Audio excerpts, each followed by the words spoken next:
Good evening friends, आप सबों का हमारे चैनल एके ट्यूटोरियल्स में स्वागत है। आज जो है हम लोग जो स्टडी करने जा रहे हैं वो history MJC1 major course 1 semester 1 students के लिए, बीए के लिए, सभी यूनिवर्सिटीज़ के लिए important beneficial video MJC1 history के इम्पोर्टेंट ऑब्जेक्टिव्स को, वस्तुनिष्ठ प्रश्नोत्तर को डिस्कस करने जा रहे हैं। आइए डिस्कस करते हैं। जैन धर्म के संस्थापक कौन थे, अथवा जैन धर्म के प्रथम तीर्थंकर कौन थे? क आदित्यनाथ, ख महावीर, ग ऋषभदेव, घ इनमें से कोई नहीं। इसका सही उत्तर हो जाएगा ग ऋषभदेव। इसका सही उत्तर क्या हो जाएगा? ग ऋषभदेव। जैन धर्म के जो प्रथम तीर्थंकर थे उनका नाम था ऋषभदेव। चलिए नेक्स्ट क्वेश्चन। प्रथम भारतीय उपमहाद्वीप का क्या नाम था? क जम्बूद्वीप, ख आर्यावर्त, ग इंडिया, घ अजनाभ वर्ष। तो प्रथम भारतीय उपमहाद्वीप का नाम था अजनाभ वर्ष। इसका सही उत्तर हो जाएगा घ अजनाभ वर्ष। अजनाभ वर्ष का दूसरा नाम क्या है? क हेमवर्त वर्ष, ख भारत वर्ष, ग उपर्युक्त दोनों, घ इनमें से कोई नहीं। तो इसका सही उत्तर हो जाएगा उपर्युक्त दोनों। अजनाभ वर्ष का दूसरा नाम है हेमवर्त वर्ष और भारत वर्ष दोनों। भौगोलिक दृष्टि से भारत को कितने भागों में विभाजित किया जा सकता है? क 4, ख 5, ग 6, घ 7। तो भौगोलिक दृष्टि से जो है हम भारत को 6 भागों में बांट सकते हैं। भौगोलिक दृष्टि मतलब भूगोल की दृष्टि से भारत को 6 भागों में बांटा जा सकता है, जैसे पहाड़, पठार, ठीक है, आइलैंड्स, प्लेटू, ऐसे करके 6 है। मरुस्थल। भारत को 6 फिजियोग्राफिक डिवीज़न में बांटा जा सकता है, ज्योग्राफी में। तो वही भौगोलिक दृष्टि से, भूगोल की दृष्टि से भारत को हम कितने भागों में विभाजित कर सकते हैं? तो 6 भागों में विभाजित कर सकते हैं। Next question. वसुधैव कुटुंबकम का अर्थ है? क पूरी वसुधा एक है, पूरी वसुधा एक परिवार है, धरती ही परिवार है, उपर्युक्त सभी। तो ये सभी सही है। वसुधैव कुटुंबकम का होता है पृथ्वी ही क्या है? परिवार है। कुटुंब मने होता है परिवार और वसुधा मने होता है पृथ्वी। वसुधैव, वसुधा ही परिवार है, पूरा पृथ्वी ही क्या है? परिवार है। यूनानियों ने, नेक्स्ट क्वेश्चन, यूनानियों ने कपास को कहा, जो कि सिंधु का ही यूनानी रूपांतर है। हिंडन, सिंडन, इंडस, इनमें से कोई नहीं। तो इसका सही उत्तर हो जाएगा सिंडन। मनका बनाने के कारखाने के साक्ष्य मिले हैं। क चनहुद्रो तथा लोथल में, ख मोहनजोदड़ो तथा धौलवीरा में, ग दहियाबाद में, घ इनमें से कोई नहीं। इसका सही उत्तर हो जाएगा क चनहुद्रो तथा लोथल में। मनका बनाने का जो कारखाना है उसके सबूत, उसके साक्ष्य कहाँ मिले हैं? तो चनहुद्रो तथा लोथल में। ऋग्वेद के कितने श्लोकों में कृषि का उल्लेख किया गया है? क 24, ख 25, ग 26, घ 27।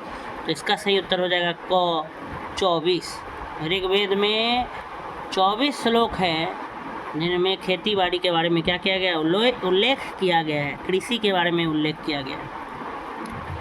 सुदर्शन झील पर बांध बनाकर सिंचाई हेतु नहरें निकलवाई।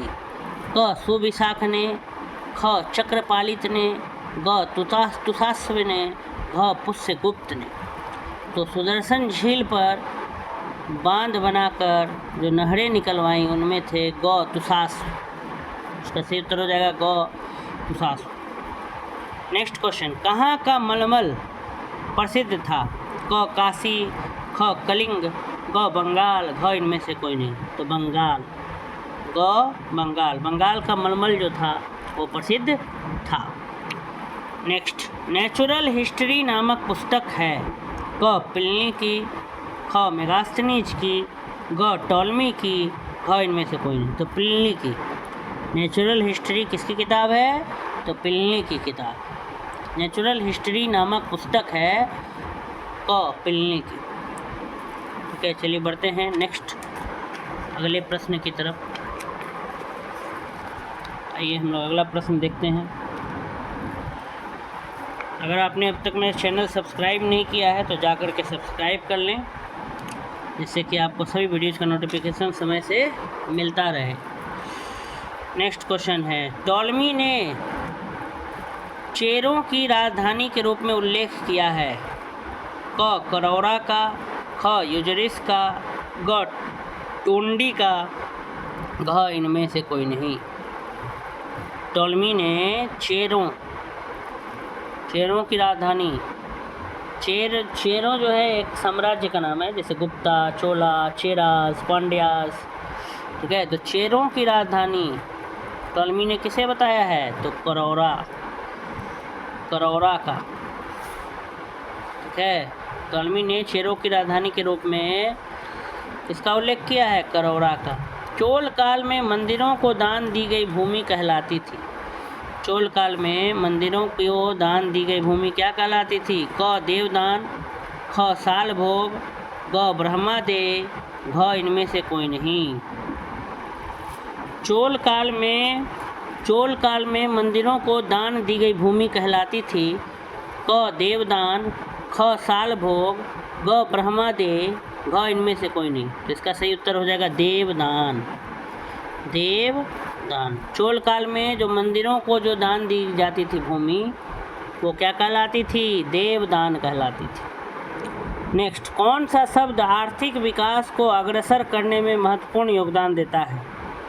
क्वेश्चन नंबर 14, कौन सा शब्द आर्थिक विकास को अग्रसर करने में महत्वपूर्ण योगदान देता है? क प्रतियोगिता अथवा प्रतिस्पर्धा, ख भूमि स्वामित्व, ग धन अपहरण, घ इनमें से कोई नहीं। तो इसका सही उत्तर हो जाएगा प्रतियोगिता अथवा प्रतिस्पर्धा, मतलब कंपटीशन।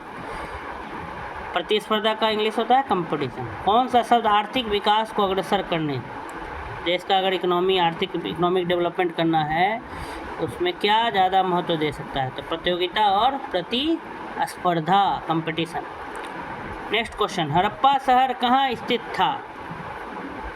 अगला सवाल है कि हड़प्पा शहर कहाँ स्थित था? क सिंधु घाटी, ख चिनाब नदी घाटी, ग रावी नदी घाटी, घ कोई नहीं। तो इसका सही उत्तर हो जाएगा ग रावी नदी घाटी। इसका सही उत्तर क्या हो जाएगा? ग रावी नदी घाटी। तो हड़प्पा शहर जो था वो कहाँ स्थित था? रावी नदी घाटी पर। नेक्स्ट है, लोथल कहाँ स्थित था? क गुजरात, ख पाकिस्तान, ग पंजाब, घ राजस्थान। लोथल के बारे में बोल रहा है कि लोथल जो है वो कहाँ स्थित था। लोथल कहाँ स्थित था? क गुजरात, ख पाकिस्तान, ग पंजाब, घ राजस्थान। तो इसका सही उत्तर हो जाएगा क गुजरात। लोथल कहाँ स्थित था? तो गुजरात में स्थित था। क्वेश्चन नंबर 17, भारत में सबसे प्रारंभिक खोजा गया शहर था, सबसे पहले खोजा गया शहर भारत में? क हड़प्पा, ख पंजाब, ग मोहनजोदड़ो, घ सिंध। तो सबसे पहला शहर जो था वो हड़प्पा शहर था। भारत में सबसे प्रारंभिक, सबसे पहले खोजा हुआ शहर का नाम क्या था? हड़प्पा। क्वेश्चन नंबर 18, सिंधु घाटी सभ्यता में बृहत स्नानागार पाया जाता है, नहाने का बहुत बड़ा। क हड़प्पा, ख मोहनजोदड़ो, घ रोपड़, घ कलिबंगा। तो मोहनजोदड़ो में पाया जाता है बृहद, बहुत बड़ा स्नानागार, नहाने का जगह। सिंधु घाटी सभ्यता में कहाँ पाया जाता है? मोहनजोदड़ो में, ठीक है। हड़प्पा वासी डैश प्रयोग करना नहीं जानते थे? क तांबा, ख कांसा, ग सोना, घ लोहा। तो इसका सही उत्तर हो जाएगा घ लोहा। हड़प्पावासी लोहा प्रयोग करना नहीं जानते थे। क्वेश्चन नंबर 20, हड़प्पा स्थल के खुदाई करता कौन थे? क दयाराम सहनी, ख राखालदास बनर्जी, ग मैके, घ के थापर। तो इसका सही उत्तर हो जाएगा ख राखालदास बनर्जी। हड़प्पा स्थल के जो खुदाई करता थे, जो एक्सकेवेटर थे, जिन्होंने खुदाई की थी, उनका नाम था राखालदास बनर्जी। नेक्स्ट, निम्न में से सिंधु घाटी सभ्यता के किस स्थलों से बंदरगाह के अवशेष पाए जाते हैं? सिंधु घाटी सभ्यता में कौन से जगह से पोर्ट, PORT, पोर्ट, जहाज, पानी जहाज जहाँ पर आकर के रुकता है या जहाँ पे माल की लोडिंग होती है पानी जहाज में, उसको बंदरगाह बोलते हैं। इंग्लिश में पोर्ट बोलते हैं, PORT। तो निम्न में से सिंधु घाटी सभ्यता के किस स्थलों से, कौन से जगह से बंदरगाह के रिमेनिंग अवशेष मिले हैं? क चनहुद्रो, ख लोथल, ग कालीबंगा, घ बनवाली। तो ख लोथल। लोथल से जो है वो बंदरगाह के क्या मिले हैं? अवशेष मिले हैं। ठीक है, लोथल से क्या मिले हैं?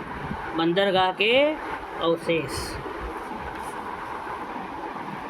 तो लोथल से जो है वो क्या मिले? बंदरगाह के अवशेष प्राप्त हुए हैं। निम्न में से सिंधु घाटी सभ्यता के किस स्थलों से बंदरगाह के अवशेष पाए जाते हैं? तो इसका सही उत्तर हो जाएगा ख लोथल। नेक्स्ट क्वेश्चन, निम्न में से कौन सा हड़प्पा का स्थल गुजरात में स्थित नहीं है? क सुरकोटडा, ख लोथल, ग धौलावीरा, घ बनवाली। तो कौन सा हड़प्पा का स्थल जो गुजरात में नहीं है? तो बनवाली जो है वो गुजरात में नहीं है। इसका सही उत्तर हो जाएगा बनवाली। सुरकोटडा, लोथल और धौलावीरा ये तीनों गुजरात में हैं, जो हड़प्पा साइट है, हड़प्पा का स्थल। पहली बार कब हड़प्पा की सभ्यता खोजी गई? क 1905 ईस्वी, ख 1921 ईस्वी, ग 1926 ईस्वी, घ 1932 ईस्वी। इसका सही उत्तर हो जाएगा ख 1921 ईस्वी। पहली बार हड़प्पा की सभ्यता खोजी गई थी 1921 ईस्वी में। हड़प्पा सिविलाइजेशन, हड़प्पा की सभ्यता, मोहनजोदड़ो सिविलाइजेशन। मोहनजोदड़ो पर एक फिल्म भी बना है ऋतिक रोशन का, मोहनजोदड़ो। आप देख सकते हैं अगर वो पुराना सभ्यता के बारे में स्टडी करना है। मोहनजोदड़ो। पहली बार कब हड़प्पा की सभ्यता खोजी गई? क 1905 ईस्वी में, ख 1921 ईस्वी में, ग 1926 ईस्वी में, घ 1932 ईस्वी। इसका सही उत्तर हो जाएगा ख 1921 ईस्वी। अगला सवाल, हड़प्पा का कालीबंगा शहर कहाँ स्थित है? क पाकिस्तान, ख हरियाणा, ग राजस्थान, घ गुजरात। तो हड़प्पा का कालीबंगा शहर राजस्थान में स्थित है। हड़प्पा का कालीबंगा शहर कहाँ है? राजस्थान में। हड़प्पा का कालीबंगा शहर कहाँ स्थित है? क पाकिस्तान, ख हरियाणा, ग राजस्थान, घ गुजरात। तो राजस्थान। अगला सवाल, निम्न वेदों में किससे वर्णों की उत्पत्ति का वर्णन है? पहले वर्ण सिस्टम होता था, ठीक है, वर्ण के आधार पर। तो वर्ण सिस्टम की उत्पत्ति, ठीक है, ऋग्वेद, अथर्ववेद, यजुर्वेद, सामवेद। तो ऋग्वेद में था वर्ण सिस्टम। निम्न वेदों में किसमें वर्णों की उत्पत्ति का वर्णन है? तो ऋग्वेद। हिंदू धर्म का प्राचीनतम पवित्र धर्म ग्रंथ, हिंदू धर्म का जो सबसे पुराना, सबसे प्राचीनतम जो धर्म ग्रंथ है वो कौन सा है? वेद, उपनिषद, महाभारत, पुराण। तो सबसे पुराना है वेद। हिंदू धर्म का सबसे पुराना धर्म ग्रंथ, उसका क्या नाम है? वेद। 4 प्रकार के वेद होते हैं, आपने नाम सुना होगा, ऋग्वेद, सामवेद, यजुर्वेद, अथर्ववेद, और डिटेल में भी पढ़ेंगे। फिलहाल हम लोग ऑब्जेक्टिव्स को देख लेते हैं।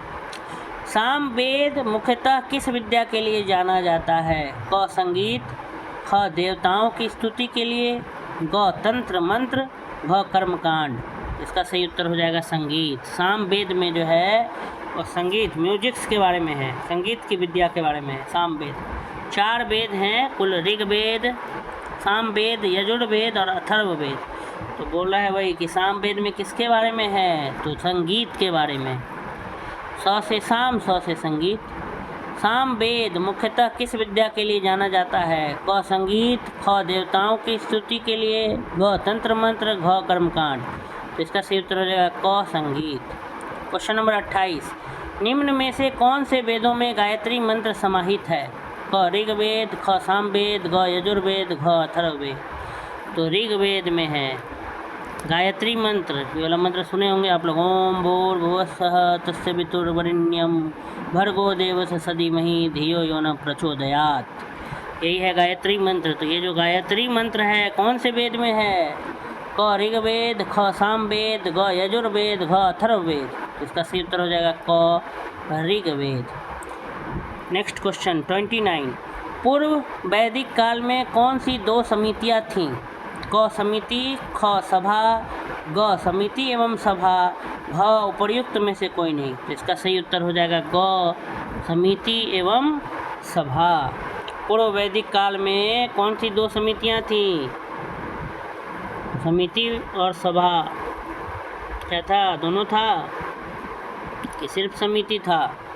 तो समिति एवं सभा दोनों था। अगला है आपका सत्यमेव जयते शब्द किस ग्रंथ से लिया गया है? सत्य की जय होती है, सत्यमेव जयते शब्द किस ग्रंथ से लिया गया? क यजुर्वेद, ख अथर्ववेद, ग मुंडकोपनिषद, घ पुराण। ये बहुत ही अच्छा सवाल है, ये पूछने के बहुत चांसेस हैं। बहुत ही इंपॉर्टेंट क्वेश्चन है कि सत्यमेव जयते जो है ये जो शब्द है कौन से ग्रंथ से लिया गया है? तो मुंडकोपनिषद। ठीक है, मुंडक उपनिषद।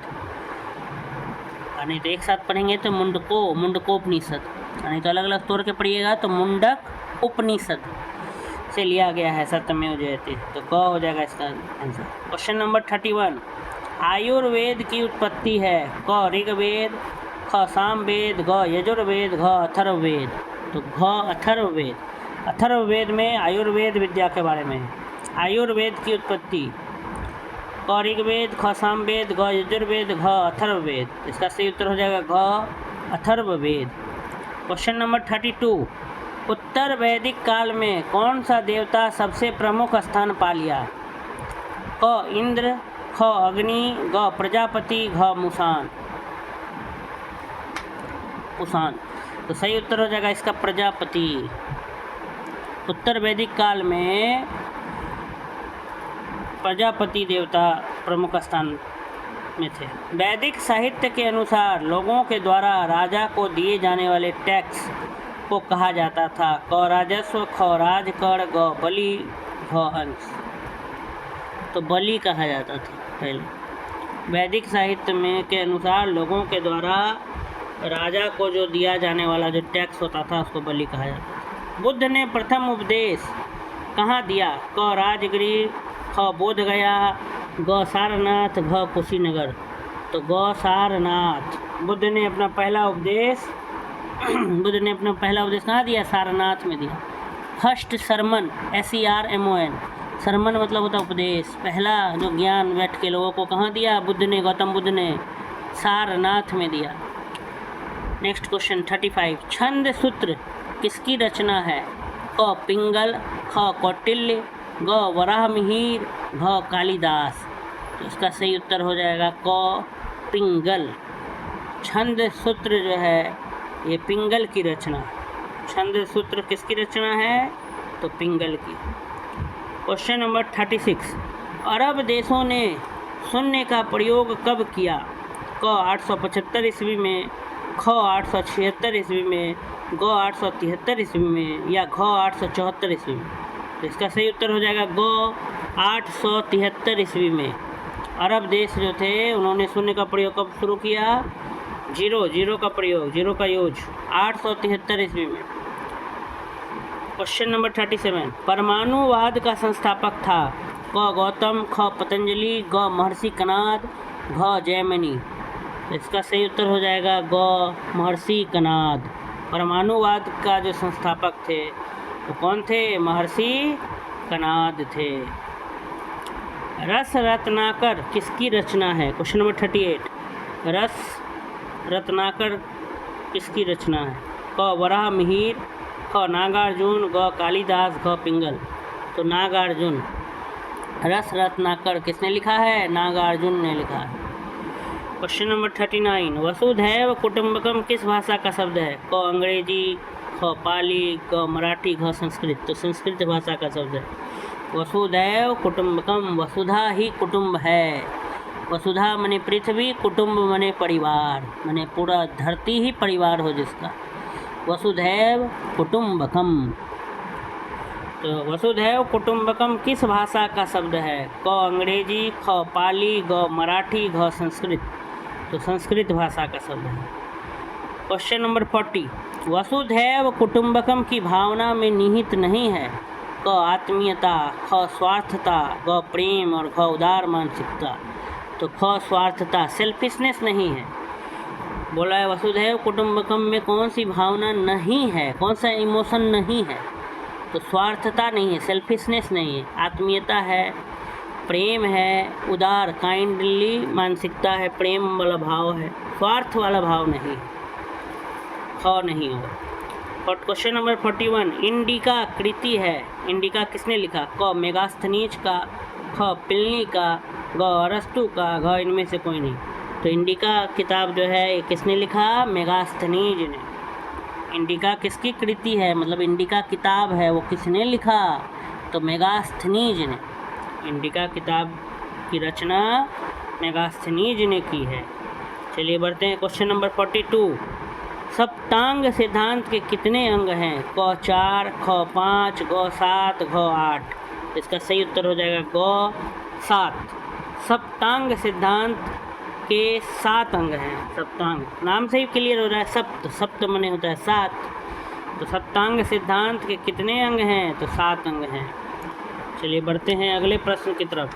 क्वेश्चन नंबर 43, क्वेश्चन नंबर 43 देखते हैं, आइए। सिंधु वासियों के प्रमुख देवता कौन थे? क ब्रह्मा, ग विष्णु, ग शिव, घ कृष्ण। तो सिंधु वासियों के जो प्रमुख देवता थे वो कौन थे? तो शिव थे। सिंधुवासी किसकी पूजा करते थे? तो शिव की पूजा ज़्यादा करते थे। सिंधुवासियों के प्रमुख देवता कौन थे? क ब्रह्मा, ख विष्णु, ग शिव, घ कृष्ण। तो इसका सही उत्तर हो जाएगा ग शिव। सिंधुवासी जो थे वो शिव की पूजा अदा करते थे, महादेव भगवान के, भोलेनाथ की। सावन का पावन महीना चल रहा है, हर हर Mahadev. Next question number 44, Rig Vedic लोगों के सर्वाधिक लोकप्रिय देवता थे? क विष्णु, ख रुद्र, ग इंद्र, घ पशुपति। तो ऋग वैदिक लोगों के जो सर्वाधिक लोकप्रिय देवता थे वो इंद्र थे। ऋग्वेद में जिन लोगों का चर्चा किया गया है उनके लोकप्रिय देवता में सबसे ज़्यादा पूजे जाने वाले देवता थे इंद्र। क्वेश्चन नंबर 45, तृतीय बौद्ध संगीति हुई थी? क राजगिरी में, ख वैशाली में, ग पाटलिपुत्र में, घ कश्मीर में। तो इसका सही उत्तर हो जाएगा ग पाटलिपुत्र। तृतीय जो बौद्ध संगीति हुई थी वो पाटलिपुत्र में हुई थी। क्वेश्चन नंबर 46, ऋग्वेद में मंडलों की सही संख्या क्या है? क 4, ख 8, ग 10, घ 12। इसका सही उत्तर हो जाएगा ग 10। ऋग्वेद में मंडलों की सही संख्या है 10। क्वेश्चन नंबर 47, जीवक कौन था? क चिकित्सक, ख दार्शनिक, ग व्यापारी, घ राजा। तो जीवक जो थे वो चिकित्सक थे, डॉक्टर। जीवक। ऋग्वेद में कितने मंडल हैं? 10 मंडल हैं। ऋग्वेदों में मंडलों की सही संख्या 10। जीवक कौन था? क चिकित्सक, ख दार्शनिक, ग व्यापारी, घ राजा। तो चिकित्सक। क्वेश्चन नंबर 48, जैन धर्म के अंतिम तीर्थंकर कौन थे? जैन धर्म जो है ना उनके लोग तीर्थंकर को पूजा करते हैं। तो जैन धर्म के अंतिम तीर्थंकर माने गुरु कौन थे? क पार्श्वनाथ, ख अजितनाथ, ग ऋषभदेव, घ महावीर। तो महावीर स्वामी थे। घ जैन धर्म के अंतिम तीर्थंकर महावीर थे। महावीर जयंती का छुट्टी भी मिलता है, अहिंसा दिवस भी उसको मनाया जाता है। ठीक है, उस दिन जो है बाज़ारों में मांस, मछली का, अंडा ये सब का बिक्री पर प्रतिबंध रहता है महावीर जयंती पर। वही जैन धर्म के अंतिम तीर्थंकर कौन थे? क पार्श्वनाथ, ख अजितनाथ, ग ऋषभदेव, घ महावीर। तो घ महावीर।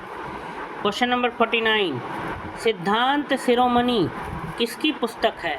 क वराहमिहिर, ख भास्कराचार्य, ग आर्यभट्ट, घ लल्लाचार्य। तो इसका सही उत्तर हो जाएगा ख भास्कराचार्य। सिद्धांत शिरोमणि किताब किसने लिखा है? भास्कराचार्य ने लिखा है। क्वेश्चन नंबर 50, सर्वप्रथम ऋतु माना जाता था? क शरद, ख वसंत, ग ग्रीष्म, घ शिशिर। तो इसका सही उत्तर हो जाएगा ख वसंत। सर्वप्रथम सबसे पहले जो ऋतु माना जाता था उसका नाम था बसंत। क्वेश्चन नंबर 51, आर्यभट्टियम के रचयिता हैं क आर्यभट्ट प्रथम, ख आर्यभट्ट द्वितीय, ग वराहमिहिर, घ भास्कराचार्य। तो इसका सही उत्तर हो जाएगा क आर्यभट्टियम के रचयिता जो हैं वो आर्यभट्ट प्रथम। क्वेश्चन नंबर 52, आर्यभट्ट प्रथम का जन्म कब हुआ था? क 412 ईस्वी में, ख 476 ईस्वी में, ग 472 ईस्वी में और घ 478 ईस्वी में। तो इसका सही उत्तर हो जाएगा ख 476 ईस्वी में। आर्यभट्ट प्रथम का जो जन्म है वो 476 ईस्वी में हुआ था। क्वेश्चन नंबर 53, ब्रह्म स्फुट सिद्धांत किसकी पुस्तक है? क ब्रह्मगुप्त, ख भास्कराचार्य, ग वराहमिहिर, घ लल्लाचार्य। तो ब्रह्म स्फुट सिद्धांत जो है ये ब्रह्मगुप्त की, इसकी ब्रह्मगुप्त की पुस्तक, ब्रह्म स्फुट सिद्धांत ब्रह्मगुप्त की पुस्तक है। सिक्कों के अध्ययन को कहते हैं, सिक्का कॉइन्स, स्टडी ऑफ कॉइन्स, तर्कशास्त्र, धर्मशास्त्र, मुद्रा शास्त्र, पुरातत्व शास्त्र। तो मुद्रा शास्त्र, मुद्रा मने मनी होता है, मुद्रा, सिक्का वही पैसा है, तो सिक्कों के अध्ययन को मुद्रा शास्त्र कहते थे। क्वेश्चन नंबर 55, कौटिल्य का वास्तविक नाम क्या था? क देवगुप्त, ख विष्णुगुप्त, ग याज्ञवल्क्य, ग चंद्रगुप्त। तो विष्णुगुप्त था, ठीक है। कौटिल्य, विष्णु शर्मा, विष्णुगुप्त पंचतंत्र की रचना की थी। किसने धर्म चक्र परिवर्तन का उपदेश दिया? क गौतम बुद्ध, ख महावीर, ग अशोक, घ समुद्रगुप्त। इसका सही उत्तर हो जाएगा क गौतम बुद्ध। गौतम बुद्ध ने जो थे वो धर्म चक्र परिवर्तन के बारे में क्या किया था? उपदेश दिया था। क्वेश्चन नंबर 57, राज तरंगिनी पुस्तक के रचयिता कौन थे? क बिल्हन, ख जयानक, ग कलहन, घ बाणभट्ट। तो राज तरंगिनी पुस्तक के जो लेखक थे वो थे कलहन। राज तरंगिनी किसने लिखा था? तो कलहन ने लिखा था। राज तरंगिनी पुस्तक किसने लिखा? कलहन ने।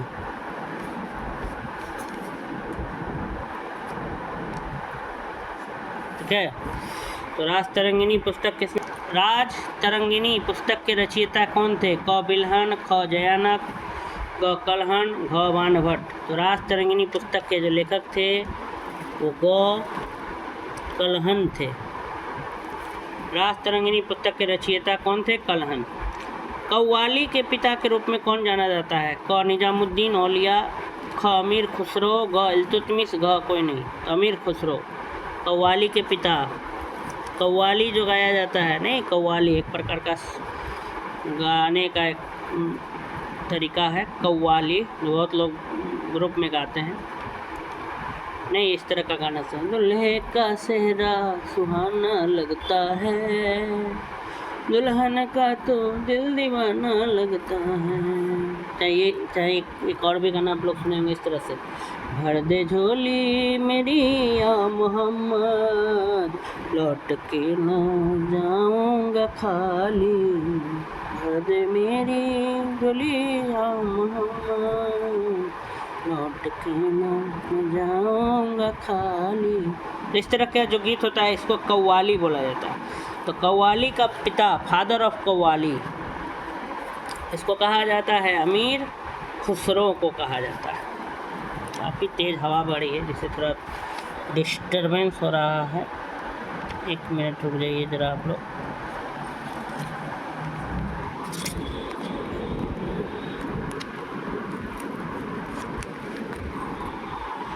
ठीक है, कव्वाली के पिता के रूप में कौन जाना जाता है? क निजामुद्दीन औलिया, ख अमीर खुसरो, ग इल्तुतमिश, घ कोई नहीं। तो अमीर खुसरो। क्वेश्चन नंबर 59, ऐतरेय एवं कौशिकी किस वेद के ब्राह्मण ग्रंथ हैं? क ऋग्वेद, ख यजुर्वेद, ग सामवेद, घ अथर्ववेद। तो इसका सही उत्तर हो जाएगा क ऋग्वेद।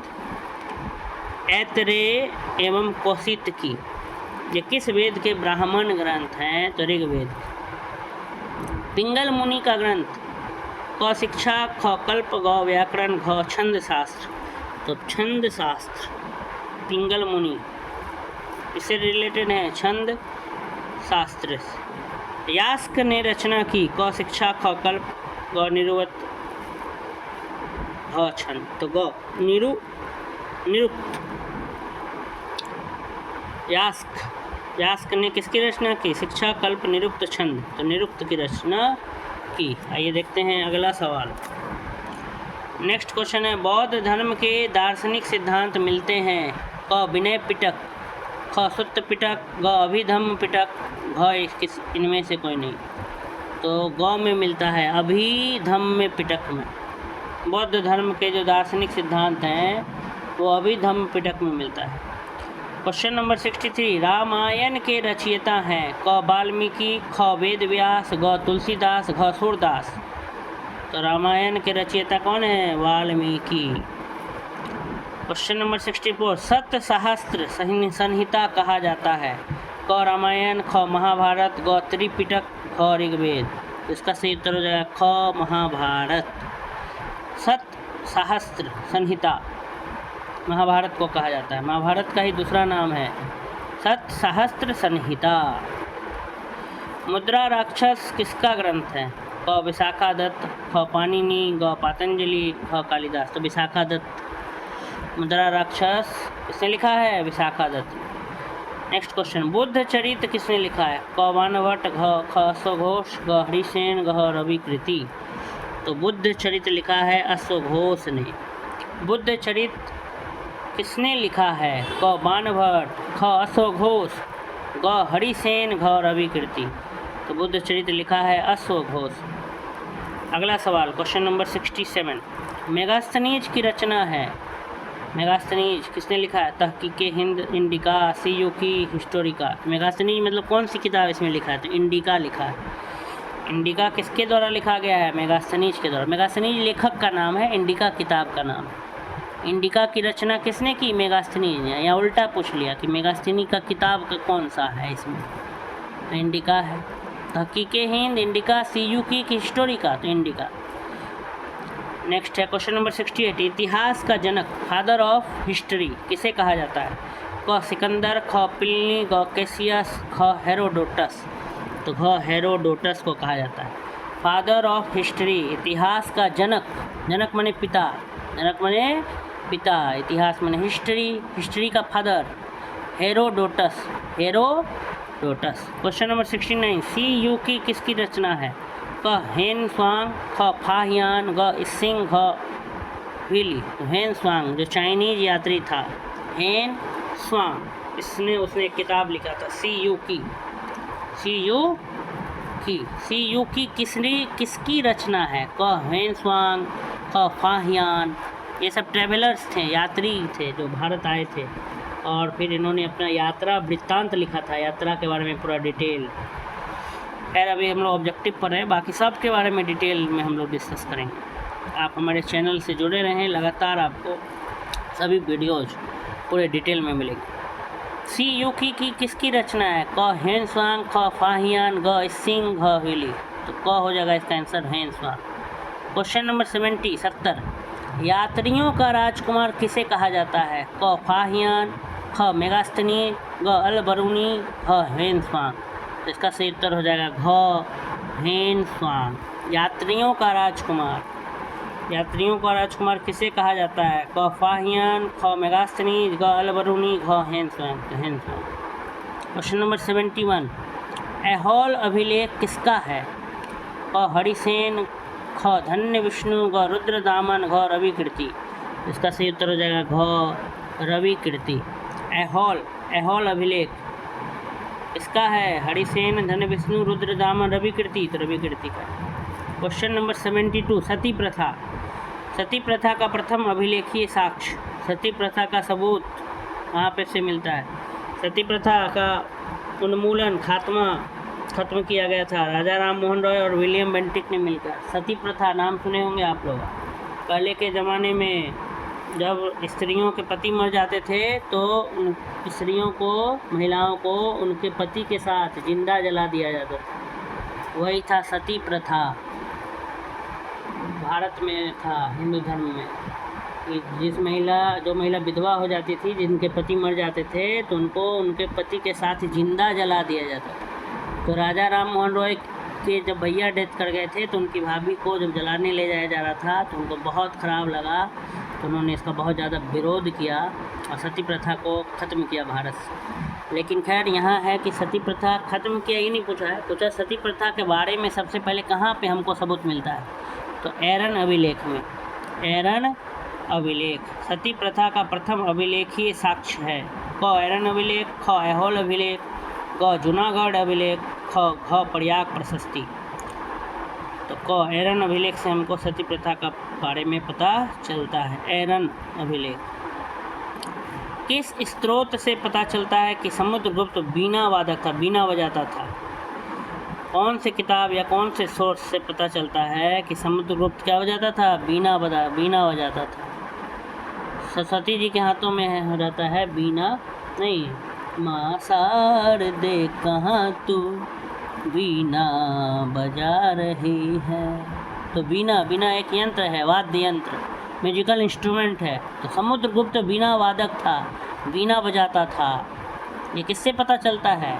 क अभिलेख, ख ताम्रपत्र, ग मूर्ति, घ सिक्के। तो घ सिक्के, समुद्रगुप्त बीना वादक था, ये सिक्के से पता चलता है। किस विदेशी विद्वान द्वारा दुल्बा तथा तंगयूर की रचना की गई?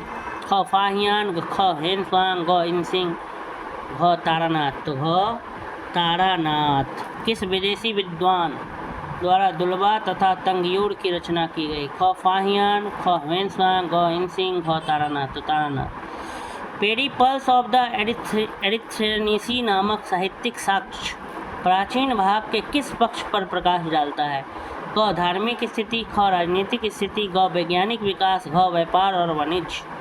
इसका सही उत्तर हो जाएगा घ व्यापार और वाणिज्य।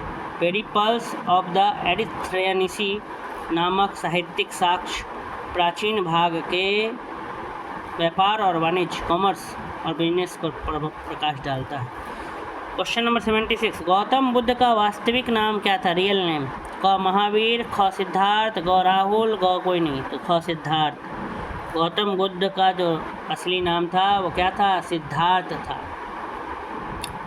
अगर आप कहानी कभी सुने होंगे सिद्धार्थ और देवव्रत का, कि देवव्रत जो था कबूतर को मारा था तो नीचे गिरा था पक्षी, तो सिद्धार्थ ने बचाया था। दोनों में लड़ाई हो गया था कि कौन कबूतर लेगा।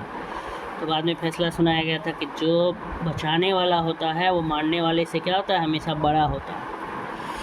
सिद्धार्थ और देवव्रत की कहानी आपने सुनी होगी, नहीं सुनी है तो कोई बात नहीं। सिद्धार्थ ही जो था वो गौतम बुद्ध का क्या था? वास्तविक नाम था। गौतम बुद्ध का वास्तविक नाम क्या था? क महावीर, ख सिद्धार्थ, ग राहुल, ग कोई नहीं। तो ग सिद्धार्थ।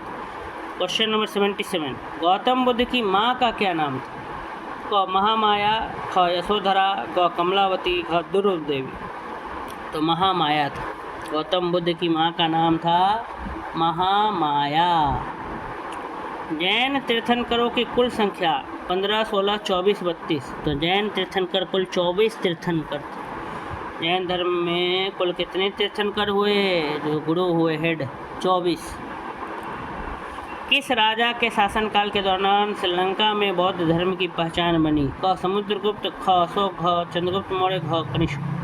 तो अशोक के कार्यकाल में, अशोक के शासनकाल में श्रीलंका में बौद्ध धर्म की क्या बनी? पहचान बनी। श्रीलंका में बुद्धिज़्म फैला। इसके शासनकाल में अशोक भी जो था एक बार कलिंगा वार जब हो गया तो उसमें पूरा खून खराबा देख करके बाद में उसने भी बौद्ध धर्म को क्या किया था? अपना लिया था। जब बहुत सारा खून खराबा हुआ तो उसका दिमाग बदल गया। अशोक का राजा अशोक सम्राट अशोक, वो भी बौद्ध धर्म के शरण में आ गया। उसने कहा बुद्धं शरणं गच्छामि, संघं शरणं गच्छामि, क्या बुद्ध के शरण में चले गए। कौन? अशोक।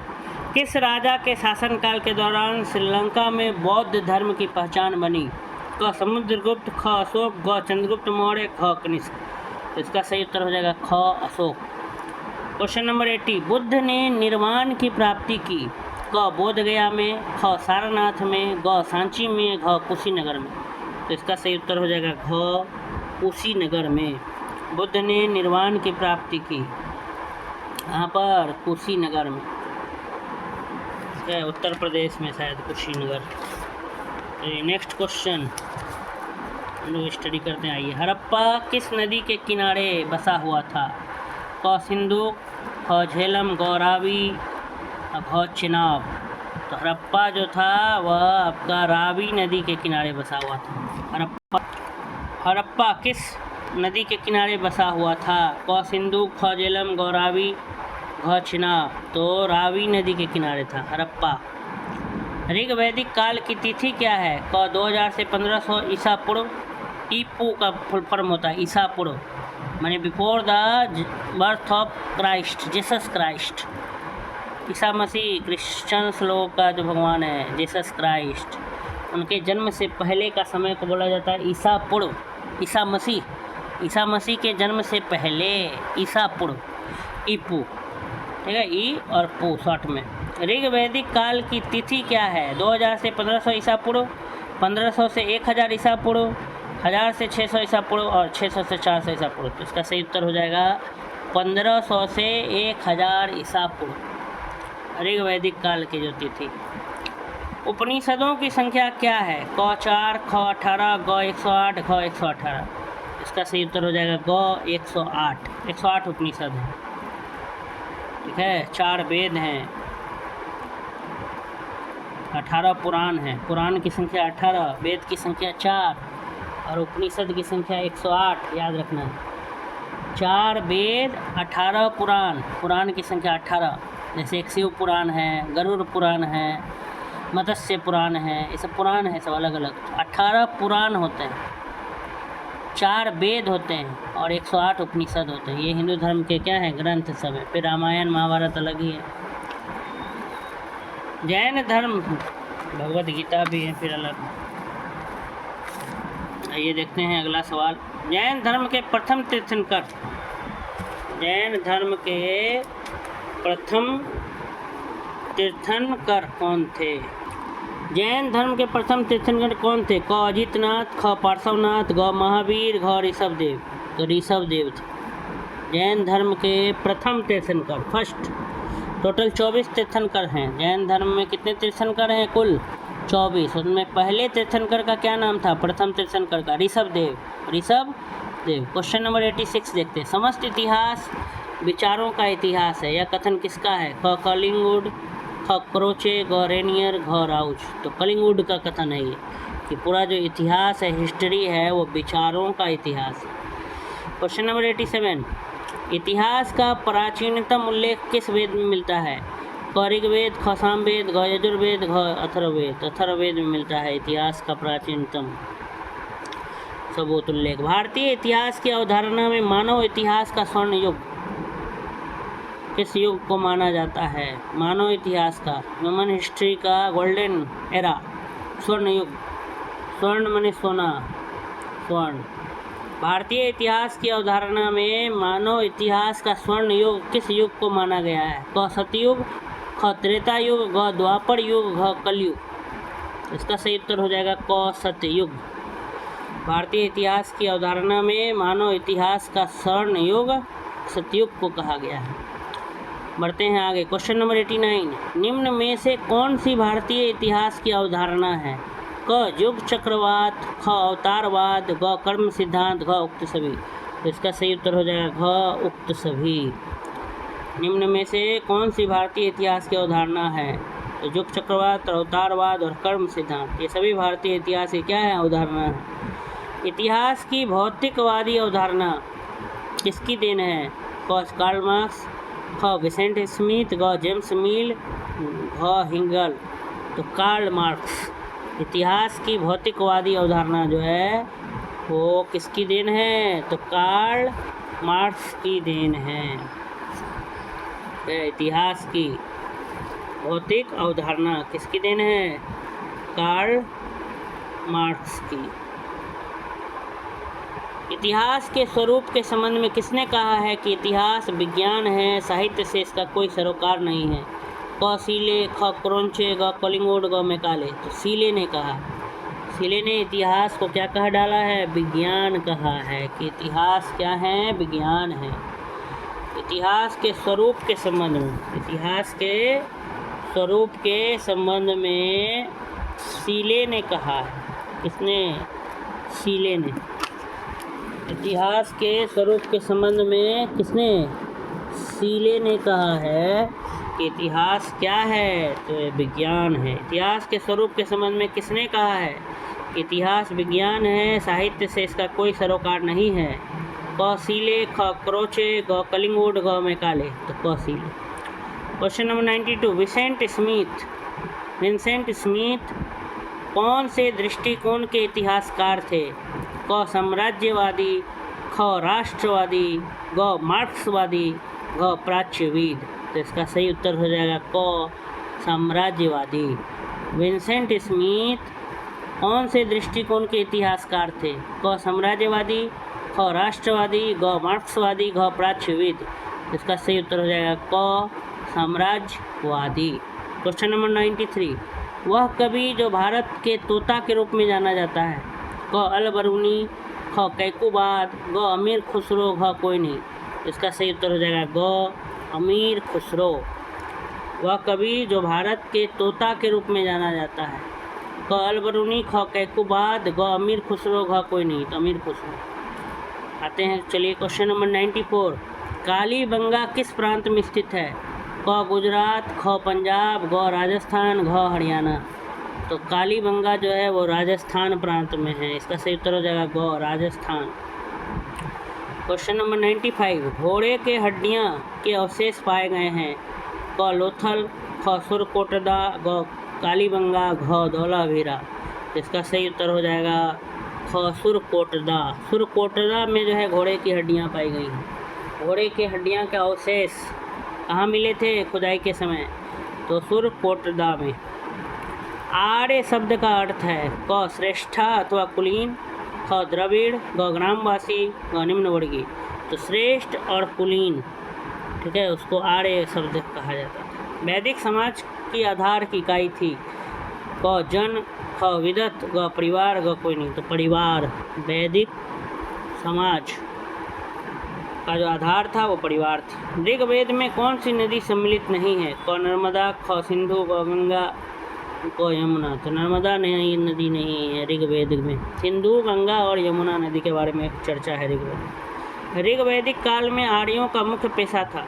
ऋग्वैदिक काल में जो आर्य थे वो क्या काम करते थे? प्रोफेशन, उनका पेशा क्या था, काम क्या करते थे? क बुनाई, ख मछली मारना, ग कृषि, घ कोई नहीं। इनमें से कोई नहीं था। ऋग्वेद काल में आर्य का कोई काम नहीं था, वो कुलीन वर्ग थे, वो आराम से रहते थे।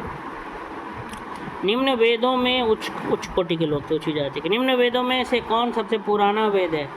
क ऋग्वेद, ख सामवेद, ग यजुर्वेद, अथर्ववेद, ग यजुर्वेद। तो इसका सही उत्तर हो जाएगा क ऋग्वेद। ऋग्वेद जो है वो सबसे पुराना वेद है। 4 वेद होते हैं, उसमें सबसे पुराना वेद कौन है? ऋग्वेद। तो इस प्रकार से हमने जो है 100 महत्वपूर्ण ऑब्जेक्टिव्स को क्या कर लिया? सॉल्व कर लिया MJC हिस्ट्री 1 का। आप भी इन ऑब्जेक्टिव्स को बार बार रिवाइंड करके देखें अच्छे से, और अधिक से अधिक लोगों तक इस वीडियो को पहुंचाएं। अगर आपको ये वीडियो अच्छा लगा हो तो लाइक करें, कमेंट भी करें कि आपको ये वीडियो कैसा लगा। अपना फीडबैक दें कि आपको पढ़ने में कैसा लग रहा है, और सभी लोगों तक मेरी वीडियो को पहुंचाएं। धन्यवाद।